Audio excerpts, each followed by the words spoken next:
The Mediterranean culture in which Jesus lived said that men must behave bravely. There was always expecting them to be courageous. If you were not courageous, if you showed any signs of fear, that was a shameful thing.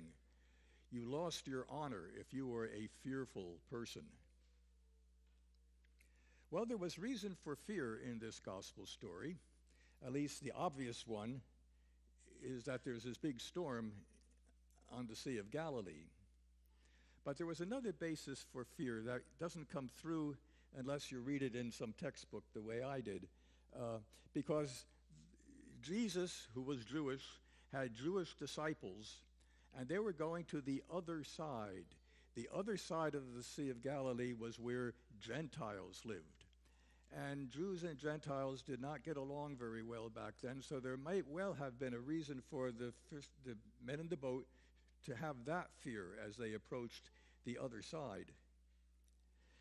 When Jesus said, "Why are you afraid?" he may have been shaming them in a certain sense because they weren't supposed to be afraid.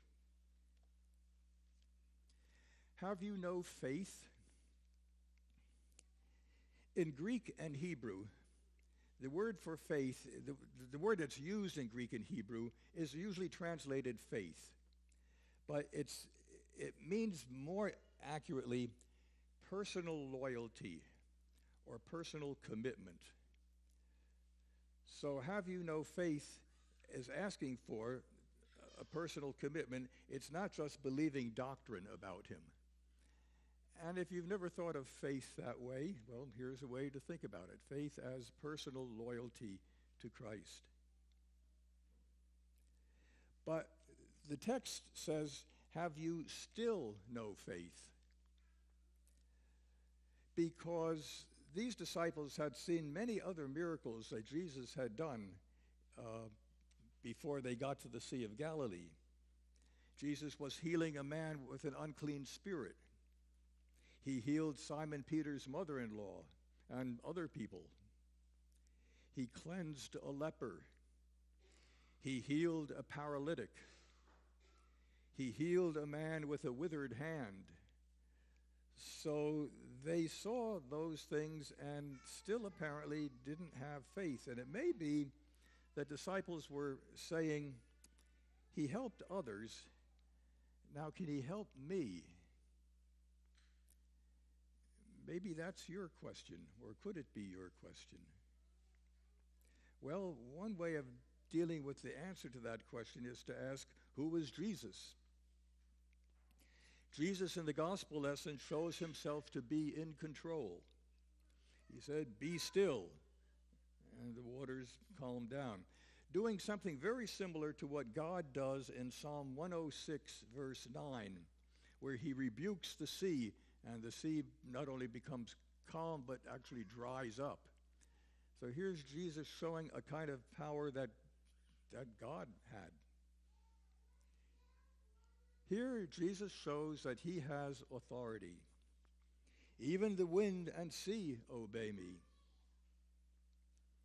Here Jesus shows that he can be in control of nature, just like God. Which is why, when you add up all of the things that Jesus did and taught, it prompted the very early church to say that Jesus was God in the flesh. You know, God is this very amorphous thing that we can't talk about, period, because we haven't experienced in its totality. We talk about the right arm of God. We use all sorts of human language, but God's not really like that, right? When I guess the phrase I most like to use in describing God is the ultimate force of the universe. Well, hopefully that captures a lot of it. But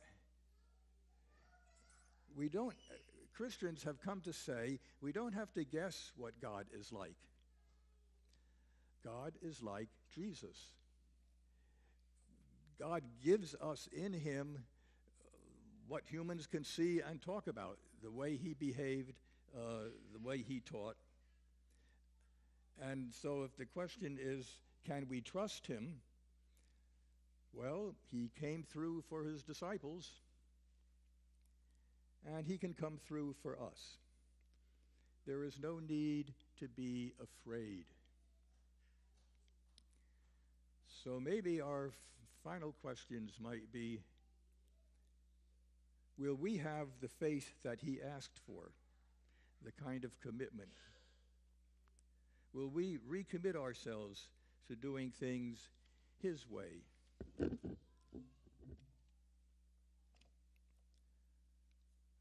next hymn is page 844.